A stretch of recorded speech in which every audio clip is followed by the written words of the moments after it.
Hello అండి, అందరికి నమస్కారం. సుత్తి లేకుండా Bigg Boss nomination episode review చెప్తాను ఇప్పుడు. అలాగే ఎవరిన కొత్తగా చూస్తుంటే సబ్స్క్రైబ్ చేసుకోండి, లైక్ చేసి వీడియోని చూడండి. ఈరోజు నామినేషన్ ఎలా అనిపించేదో కామెంట్ చేయండి. ఎవరు జెన్యున్గా ఉంటారు, ఎవరు తప్పు చేస్తూ ఉంటారు అనేది కూడా కామెంట్ చేయండి. అలాగే ఆదిత్య ఓం గారిని మనము ఇంకా ఫ్యూచర్లో మంచిగా చూడగలమా లేదా, అంటే మంచిగా అంటే మంచి స్పోర్టివ్నెస్ పర్సన్ లాగా చూడగలమా? ఎందుకంటే వాళ్ళు 48 ఇయర్స్ మాకు అయినా కానీ నాకు వచ్చే ప్రాబ్లమ్స్ని నేను అన్నీ తక్కువకొని ఇక్కడ నిలబడతా ఉన్నాను అనేసి చెప్తా ఉంటారు. అసలు చూస్తే మంచివాడుగానే ఉంటాడు, కానీ ఇంకా గేమ్ పరంగా ఉండాలి కదా. గేమ్ ఎలా ఆడతారు అనేది దానికోసం డిపెండ్స్ చేసుకోవాలి. అలాగే శేఖర్ భాషా గారి కోసం నేను ఆల్రెడీ చెప్పాను, కుళ్ళు జోకులు తగ్గించుకుంటే చాలా చాలా బాగుంటుంది అనేసి. ఆ కుళ్ళు జోకుల వల్లనే ఈరోజు ఇద్దరు నామినేషన్ చేశారు. ఒకటి మణికంఠ గారు, ఇంకోటి మన ఆదిత్య ఓం గారు చేశారు. అలాగే వాళ్ళు జెన్యున్గా చేశారబ్బా. అసలు మళ్ళీ విష్ణుప్రియది ఇంకా సోనియాది వాళ్ళు ఇంకా ఆగేటట్లేదు. అది ఇంకా ఎన్ని రోజులు జరుగుతుందో ఏమో తెలియదు. అది ఏదో అడల్ట్ కంటెంట్ అని పోతా ఉంది. అది ఇంకా ఎన్ని రోజులు జరుగుతుందో తెలియదు. వాళ్ళు సీత ఇంకా చెప్పాల్సిన పని లేదు. సీతది మాత్రం సీత ప్రేరణ, సీత అసలు ఇంత ఫైర్ ఉందా అనిపించింది సీతలో. సీతాదేవి అంటే మామూలుగా ఉంటారు అనుకున్నా, కానీ ఇంత ఫైర్ ఉందనేసి నాకు ఈరోజు నామినేషన్ చూసిన తర్వాతే తెలిసింది.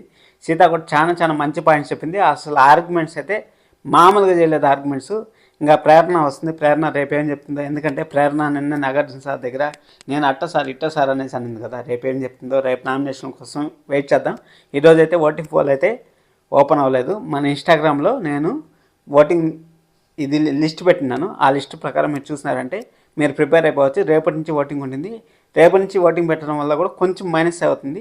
ఈ వారం డేంజర్ జోన్లో ఎవరు ఉంటారో కామెంట్ చేయండి. ఎందుకంటే చెప్తాను, ఇప్పటి నుంచి మీరు కామెంట్ చేసేది ఆ విధంగా అలవాటు చేసుకున్నారంటే బాగుంటుంది కదా. సుత్తి లేకుండా మనం మాట్లాడుకోవాలి కదా. దానికోసం అనేసి మీరు ఏం చెప్తే దాన్ని బట్టి మనం రివీల్ చేస్తుంటాం కదా. దానికోసం అనేసి ఇంకొక విషయము, మళ్ళీ ఈరోజు ఎపిసోడ్ ఓవరాల్గా చూసుకున్నామంటే డస్ట్బిన్ గురించి ఒక అరగంట చర్చ జరిగింది. ఎపిసోడ్ వచ్చినదే అరగంట అయితే 1 అవర్ అయితే 1 అవర్లో డస్ట్బిన్. ఆ సీత నాకు నచ్చలేదు. అసలు ఇంకా సీత గురించి ఎంత తక్కువ మాట్లాడుకుంటే అంత మంచిది. ఆ విధంగా జరిగింది. సరే అని అది అయిపోయిన తర్వాత మణికంఠ నాకు లడ్లీ లేదు అనేసి నేను నామినేట్ చేస్తాను, నేను భాషను నామినేట్ చేస్తాడు. అలాగే వాళ్ళు చెప్పారు కదా, వాళ్ళు నామినేషన్ అనేది సిల్లీగా ఉండకూడదు అనేసి అనుకుంటాము. కానీ నాకైతే ఈరోజు నామినేషన్లో అంత ఫైరింగ్ ఏం అనిపించలేదు. ఏదో జస్ట్ ఊరికే ఎపిసోడ్ కోసం మనం చూడాలి. నామినేషన్ లిస్ట్ కావాలనుకుంటే మన ఇన్స్టాగ్రామ్ లింక్ ఇస్తాను డిస్క్రిప్షన్లో, వెళ్ళి ఖచ్చితంగా చూడండి. అలాగే మీరు ఫేవరెట్ కంటెస్టెంట్స్లో కూడా కామెంట్ చేయండి. 1 వీక్ అవుతున్నా కానీ ఇప్పుడు వరకు స్టాండర్డ్గా ఒకరు ఉంటారనేసి ఇప్పుడు వరకు మనం అయితే ఎవరిని డిసైడ్ చేయలేదు. చూద్దాం, ఎవరో ఒకరు ఈ వారంలో అన్న బయటకు వస్తారా ఏమనేసి చూద్దాం. అక్కడ యష్మి గారికి మాత్రం అక్కడ ఎక్కువ చీఫ్ కాబట్టి వాళ్ళకున్నారు. ఇద్దరు చీఫ్లు అంటే ఇద్దరు ఆపోజిట్ టీములు మాత్రం నామినేట్ చేసుకోవాలి. వాళ్ళ టీంలో 5 మంది ఉన్నారు, వీళ్ళ టీంలో 7 మంది ఉన్నారు కాబట్టి అంటే 3 టీములు కలిపి 7 మంది ఉన్నారు. అక్కడ 5 మంది ఉన్నారు. ఒకరు వచ్చి మొత్తం 12, ఒకరు వచ్చి చీఫ్ అంటే పెద్ద చీఫ్ కాబట్టి వాళ్ళు నామినేట్ లేదు. ఇది నేను చెప్పాలనుకుంది. ఇంతకన్నా చెప్పినా అంటే బాగుండదు. మీరు ఎపిసోడ్ చూసిన తర్వాత రివ్యూ చూస్తారు కాబట్టి నేను ఇంతకన్నా చెప్పాల్సిన పని లేదు.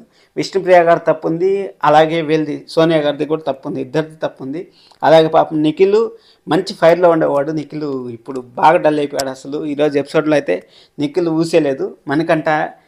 మనకంట ఆటపైన ఈ వారం ఆటపైన డిపెండ్స్ అయి ఉంటారు. చూద్దాం, మనకంట సేవ్ అవుతాడా, లేకపోతే భాష సేవ్ అవుతారా, లేకపోతే మన ఓం గారు సేవ్ అవుతారా, ఎవరు సేవ్ అవుతారా అనేసి ఈగర్లు వెయిట్ చేద్దాం మన సాటర్డే ఎపిసోడ్ కోసం. అలాగే మన ఛానల్లో కమ్యూనిటీ ట్యాబ్లో పోస్ట్ పెడతా ఉంటాను, మీరు ఓట్ వేయండి.